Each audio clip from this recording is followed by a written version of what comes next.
makes me sick to my stomach, but I think the Jacksonville Jaguars do have a bounce-back season. I'll explain on today's edition of Locked On Titans.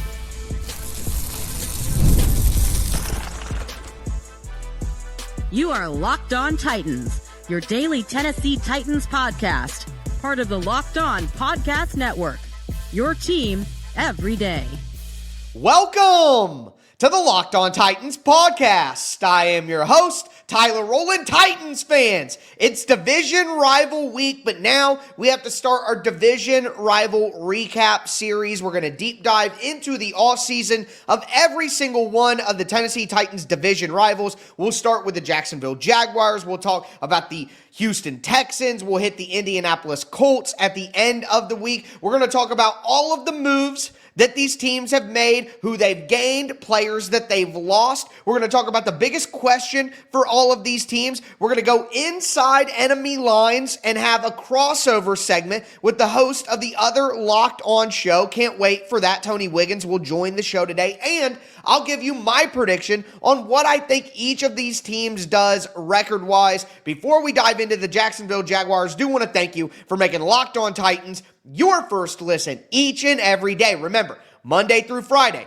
Tennessee Titans content all year round, always for free. You're not going to beat that anywhere else. Make sure that you get subscribed, stay subscribed. It's your team every day. Speaking of every day, shout out to my everydayers out there tuning in Monday through Friday. Couldn't do it without you guys. If you aren't an everydayer, you need to be one, because again, it may be summer break for the Titans, but there is no summer break here on the Locked On Titans podcast. I'm going to stay 5 days a week, all year round, always for free, and it's never gonna change. So again, make sure you get subscribed, stay subscribed. It's your team every day here on the Locked On Titans podcast. But with that being said, Jacksonville had a really good offseason, in my opinion. They made a lot of change that needed to happen. They made some bold moves. They made some bold cuts as well. But overall, I think it sets up Jacksonville for a bounce back year. I think after, last season, the wheels completely fell off, which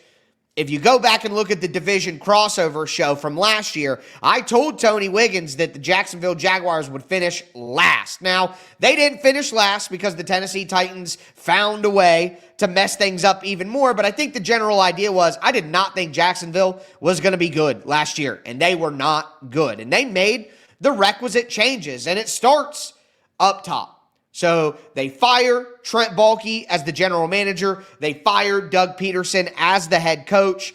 A couple years removed from a major comeback playoff win and playoff appearance where they barely got past the Josh Dobbs Tennessee Titans. That should have been an omen all along, I guess. But they bring in Liam Coen. Liam Coen is a guy who a lot of Tennessee Titans fans know as the guy who made Will Levis look good in college. Liam Coen was the offensive coordinator at Kentucky in 2021 when Will Levis transferred there, and that is the reason Will Levis got drafted where he got drafted, is because of that 2021 Kentucky film, and all of the people who run a similar style to the Sean McVay tree, which is where Liam Coen came from, they were like, oh, Will Levis in that system, he can do it. That was the idea. So Liam Coen, I think he went back to the Rams for a season, goes to be the offensive coordinator of the Tampa Bay Buccaneers last year, does a good job, but now he's the head coach. Remember, there was all that drama of Tampa Bay wanted him to sign a contract saying he couldn't take more interviews, but either way, I think it was a smart move to move off of Doug Peterson. Liam Coen is a guy who I think could be very similar to Brian Callahan in great designs. He understands offense. He's a good play caller, but is he the leader that you need him to be to get Jacksonville out of that Jacksonville funk that they're in? Because it's not just making a football team win games. There is a funk over the Jacksonville Jaguars as a franchise, and you got to break through that first. Is Liam Coen really the guy to lead them through that? I don't know. We will see. All right, they changed general managers. They bring in James Gladstone, who's Los Angeles Rams guy, has a very young appearance that a lot of people comment on all the time. He does look super, super young, but he is super, super young. I think he's in his mid-30s. So Liam Coen, James Gladstone, those are the biggest moves that Jacksonville made, is changing their organization at the top. But then they start to shape the roster.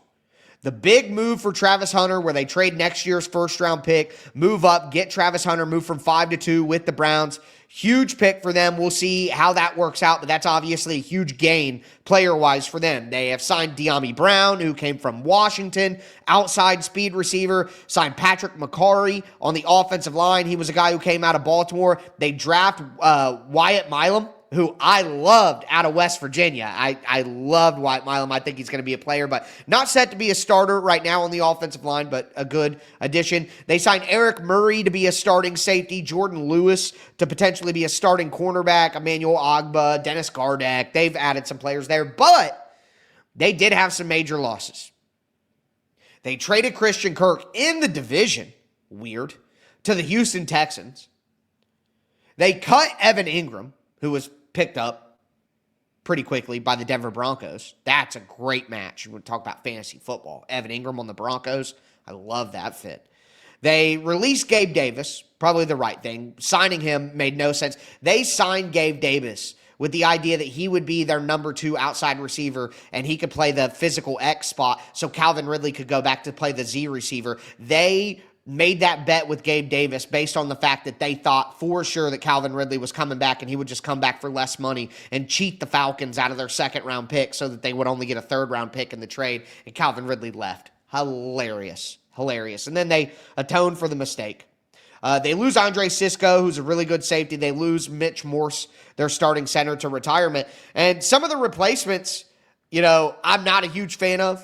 I'll be honest with you. There are places on the Jaguars roster that I'm not super high on, and we'll talk about those when I give my prediction for what they're going to be and what I think their record's going to be at the end. But overall, the changes that they've made, I think this was a good offseason for the Jacksonville Jaguars. And quite frankly, I thought that they had a lot of talent on their roster already. I thought Jacksonville had a talented roster that didn't have the right direction, and the culture and the organization wasn't right to get the most out of them. But they have significant talent. And the biggest question for Jacksonville is obvious. What's Trevor Lawrence going to be? Everyone, every year, this is the year that Trevor Lawrence finally steps up. This is the year that Trevor Lawrence finally has what he needs. And at some point, we may need to accept that Trevor Lawrence is just a good player, and he's never going to become that great player. He's never going to even be up to the Justin Herbert level. He's not getting there. He's a third-tier quarterback that's closer to Jared Goff than he is Joe Burrow. At some point, we might need to accept that. Now, I would say, though, that personally, based on some of the moves that they made, and if Liam Coen is a good coach, and even if he's not a good coach, like Cliff Kingsbury wasn't a good head coach for the Arizona Cardinals, but he was really good at doing offense, and it led them to an 11-5 season, because and then it caught up to him eventually, and he got fired, and now he's a really good offensive coordinator for Jaden Daniels in Washington. But even if Liam Coen is that good, Jacksonville could have a really, really good season.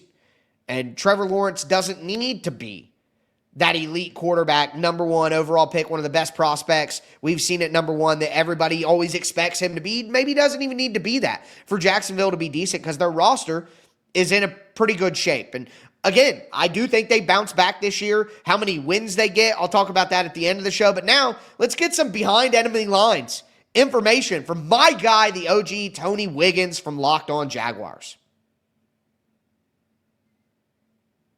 Do want to let you guys know that today's episode is brought to you by Rougier. Guys, you've probably heard of Viagra or Cialis. Maybe you've even tried them. But if you're looking for something beyond the usual pill, it's time to meet Rougier Ready. Rougier Ready is a next-gen prescription treatment designed to amplify arousal in the brain and boost blood flow. Unlike the usual pills that can take hours, Rougier's 3-in-1 formula dissolves under your tongue and kicks in fast, on average in 15 minutes. Effects can last up to 36 hours, so you can stay confident and in control when the moment is right. I love that it's completely online. Rougiet connects you with a board-certified doctor and ships your treatment discreetly to your door. Head to Rougiet.com/LockedOnNFL. Use the code LockedOnNFL to get 15% off today. That's RUGIET.com/LockedOnNFL. Use the promo code LockedOnNFL for 15% off. Individual results may vary with prescription treatment. Compounded drugs are permitted to be prescribed under federal law, but not FDA approved. Do not undergo FDA safety, effectiveness, or manufacturing review. Please visit Rougiet website for full safety information.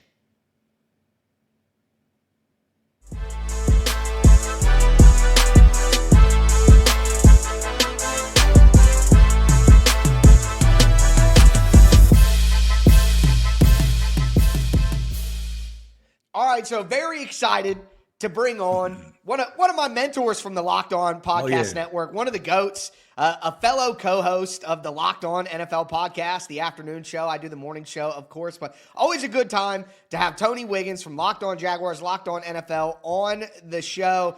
Tony, this is our division rival kind of recap week, getting an idea of what the Titans division rivals have done so far this offseason now that we've reached that kind of summer break for all these NFL teams. I guess just starting off, looking at the Jags offseason, blank canvas, what are your big picture thoughts on what Jacksonville has done so far? The main thing is they stopped the roller coaster, right? You ever been on a roller coaster, you've been scared to ride, and you want to get off, and the dude keeps you going around. You know, the dude with the long hair, he's like, no, you got to go again. No, when you told him to stop the roller coaster, you stopped it, and we got off. We all got off that crickety roller coaster, and that is when they decided that they were going to reboot this entire thing. You know, it didn't start out like that. They fired the coach, Doug Peterson, and kept Trent Baalke. And I went ballistic because that is not what needed to happen. You didn't need to have continuous justification of these draft picks. They weren't all bad. I just think you needed a fresh outlook. Don't allow him to help pick the coach. Move on, move past it, get a complete start all over. We don't know if it's going to work, but we definitely know the way it was going wasn't going to work.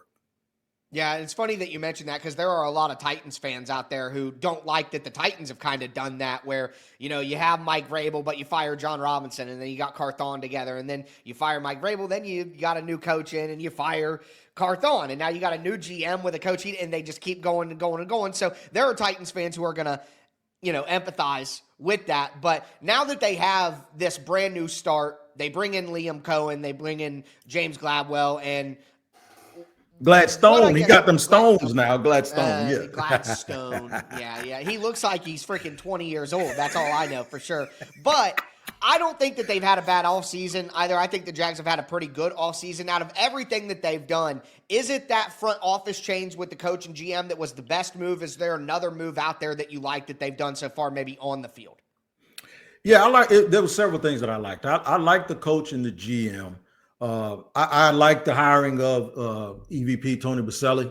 I'm not saying that because he's a friend or a former player who played and loves the city and all of that. I've had conversations with Tony over the years. It's like he used to do the radio broadcast, and I would always show up late because I don't like crowds. So I come in 20 minutes before the game and go downstairs in the press box and get me some grub, and he would be there too. And we had these little conversations off the record when he wasn't in that position. I knew what he was going to do.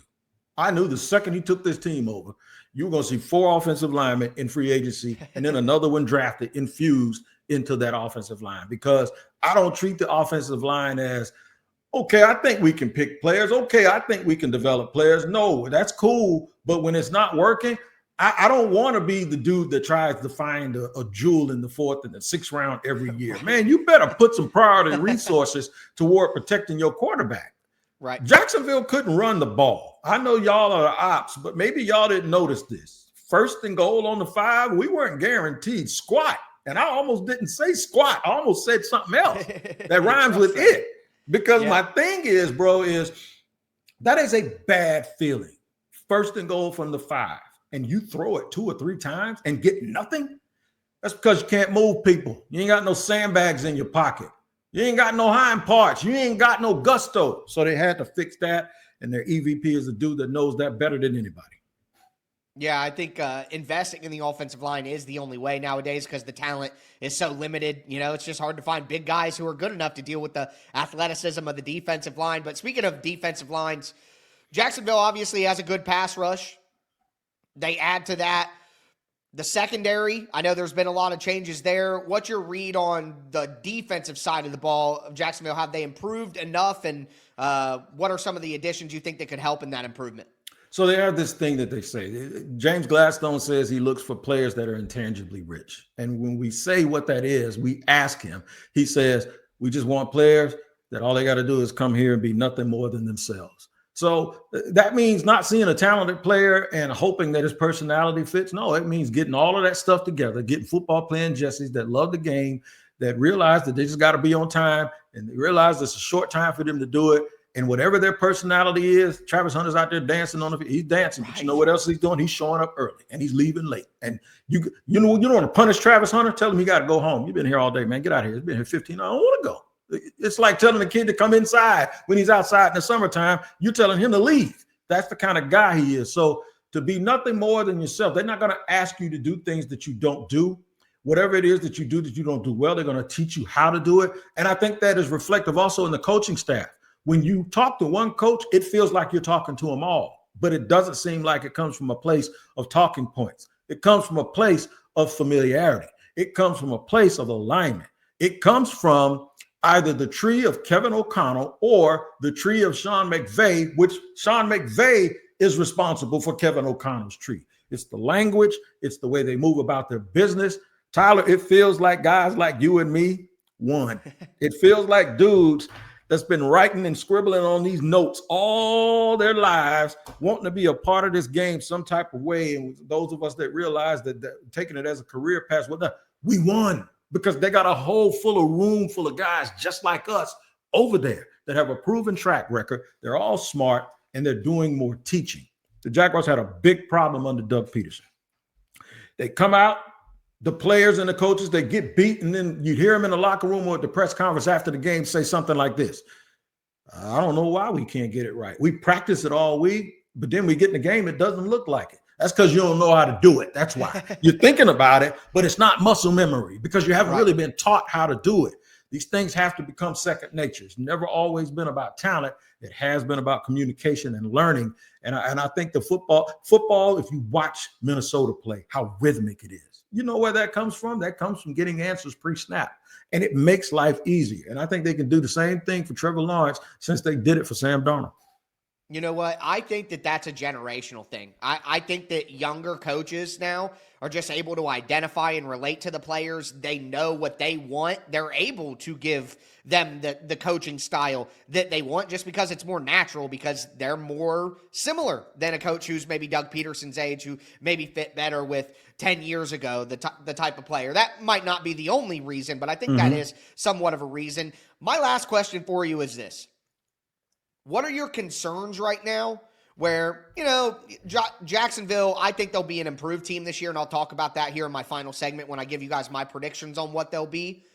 But just from your standing right now, seeing what they've done, what are your concerns with Jacksonville right now, places where you think maybe you're worried about how good they are, and what kind of team do you see them being? You don't have to give me a record prediction, but do you think they kind of turn things around and get back to being a playoff contender? Yeah, as bad as things were at 4-13, I think the Jaguars lost 8 games by 1 score. They were in a lot of games, especially games against good teams. Sometimes they play a bad team and get smacked around like the Bears or someone, and then they come up against somebody else and they're going toe-to-toe with them. It's like you see that there was something there because they are professionals. So if I have a bit of a concern, it's not physical, it's psychological. You're used to losing. You get this new thing coming in, and the new thing looks good, sounds good. You're enthusiastic, and you're happy. Sometimes results don't happen immediately. What happens if you get smacked in the face 2 out of the first 3 weeks? Are you gonna now remember? Are you gonna have all of that? And here we go again. Is that gonna take place? Now, I think they have the coaches that'll keep that out. But sometimes you and I have been in certain situations where you do all of this hard work for things to get better. You ever started going to the gym when you ain't been in a while and you work your butt off and you're doing creatine and you're doing the shakes and you're eating the little rabbit food and you're going in there every day, twice a day. You're doing cardio, you lifting, your body's all sore. 3 weeks later, you get on the scale and you lost 1 pound. You can't give up, man. Everything ain't meant to be instant gratification. This ain't oatmeal where you just add a little hot water and you just start eating. Nah, bro, this kind of oatmeal, you got to put in that water. You got to stir it for a little while, right? Because just as you're enthusiastic, just as enthusiastic you are to get a new start, there's somebody like the Titans and the Texans. I would say the Colts, but ain't nobody think about them. The Titans and the Texans, they're enthusiastic to slap you right back to where you come from and remind you that you ain't no good. If it happens early, what goes on? And that is the thing. There's still a lot of players here from a year ago. That's the task I believe the coaches are going to have is, look, we want instant success, but we're more concerned about how we are and who we are long-term. Whether we win or lost, it's the how and the why that's going to determine if we're ever going to turn this thing around the way it's supposed to be. You know, it's funny that you say that because I look at the Tennessee Titans of last year who had similar vibes coming in. Will Levis, it's time for him to step up. He's, Callahan's new. He's going to get the best out of, and then they lose a couple of games early in nightmarish fashion.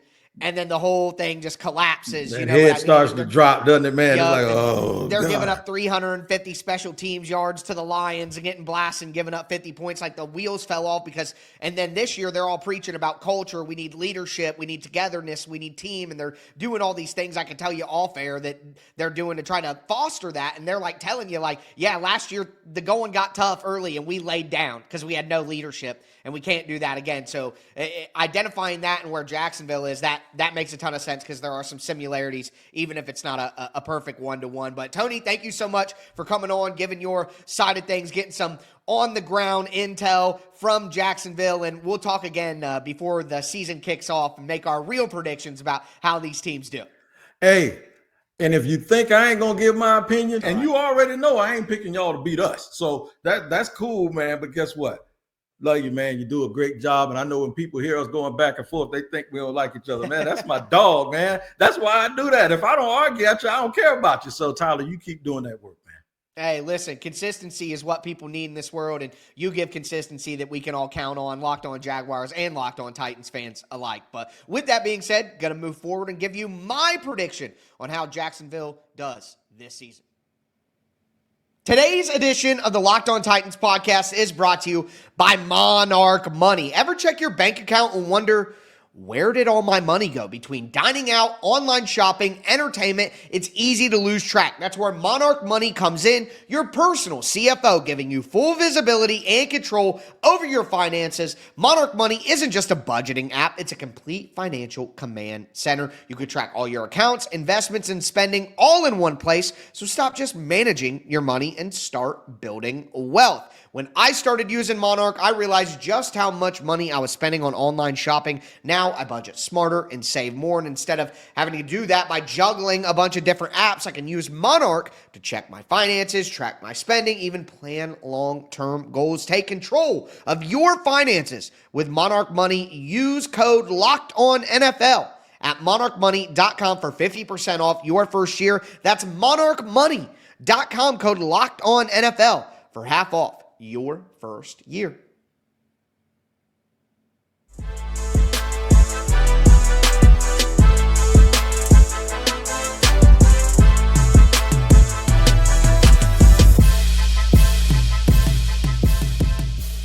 Titans fans, let's cap off today's edition of the Locked On Titans podcast. We talked about all the moves the Jacksonville Jaguars have made, all the change that they've made. We got inside information on all that change from Tony Wiggins. Had an absolute blast during that conversation. But now I want to cap things off with sort of my prediction of what I think the Jacksonville Jaguars will do this year. Now, obviously, I've teased throughout the episode that I think the Jacksonville Jaguars will bounce back, but I'll dive into exactly why I think that is. Before I do, want to thank you again for making the Locked On Titans podcast your first listen each and every day. Now, for your second listen, check out Locked On NFL Scouting. Host Kyle Krabs, Joe Marino are going to make you the most informed NFL fan possible this offseason. Locked On NFL Scouting is going to go over all of the signings that happened happen during the summer, how they affect all the different teams. Make sure that you check out Locked On NFL Scouting on YouTube or whatever podcast platform that you listen to. But looking at Jacksonville, I think this season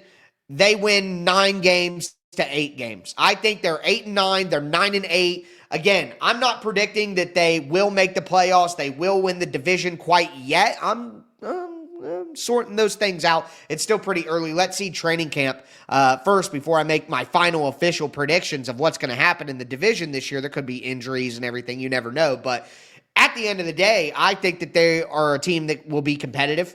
I think that they're a team that will be fighting for the playoffs. I think they'll be interesting down the stretch of the season. Again, I think 8-9, 9-8. They're going to bounce back in a major way from the bad season that they had last year where everything was falling apart. Again, I talked about Trevor Lawrence at the beginning of the show. I don't think that Trevor Lawrence is the guy that people who love Trevor Lawrence are waiting on him to be, but I don't think he has to be that for Jacksonville to be this level of football team. I just think that the roster is actually pretty decent, especially on defense. I like their interior front with Josh Hines-Allen and Travon Walker. Those are both really, really good edge rushers. Josh Hines-Allen, obviously better, but Travon Walker, a very versatile, powerful player. Eric Armstead and Mason Smith on the interior with Devon Hamilton. I think that's a pretty good trio of guys, and they're going to let Eric Armstead rush from the interior a little bit more this year. They added good depth in Dennis Gardeck when he gets healthy, and then Emmanuel Ogbah as well, who was a guy who we talked about the Titans signing a ton last offseason. Their linebacker group is not that bad. Their top 3, like we talked about on yesterday's episode. Foyeside Aluakon is a very good player. Devin Lloyd is hit or miss, but he's not awful. Chad Mumma is good depth as well. And then in the secondary is where you're going to find the real questions. You know, will Caleb Ransall step up and be a good safety? Because Eric Murray, who they signed out of Houston, Darnell Savage, that's probably their worst group. Andrew Winger, man, he's just been around forever. He'll probably end up playing a ton for him. But then you wonder about Travis Hunter, and that takes you from the secondary, where he's probably going to play some cornerback, to the offense where, look, Brian Thomas Jr., whether you want to hear it or not, folks, Brian Thomas Jr. is going to be a top 10 wide receiver in the NFL. He's disgusting. He's nasty. And now you have Travis Hunter, who might be more of a full-time wide receiver at the NFL level if he is as dynamic as it seems like he might be. Daimi Brown is just an average starter, in my opinion, but as your third wide receiver, your outside speed wide receiver to take the top off the defense, that's pretty solid. Like, that's a solid group right there. The offensive line is not terrible. Anton Harrison is okay. Patrick McCarry is a, baseline average starter. Walker Little, I would say, not too different from Dan Moore, like we talked about when we ranked the offense a couple of days ago. Like, I think Walker Little and Dan Moore are pretty close to each other. Who's better? Who's going to play better? I think Dan Moore is better, but we'll see. You know what I mean? There's no guarantees. It's really on that interior. Ezra Cleveland at left guard, Robert Hainsey at center, Wyatt Milam, again, can he step up and maybe take one of those spots? I thought he was going to be a ready-to-play player right away. Luke Fortner's still there as depth for Jacksonville. So I just think they have some okay players on the O-line. They have a top 10 dynamic wide receiver and could have 2 top 20 receivers if Travis Hunter is awesome right away. I think it might take him a little longer to be fully refined at wide receiver, but he could be dynamic at least right away and score touchdowns and make plays like he did in college. So they just have some playmakers. They have some really good talent at important positions.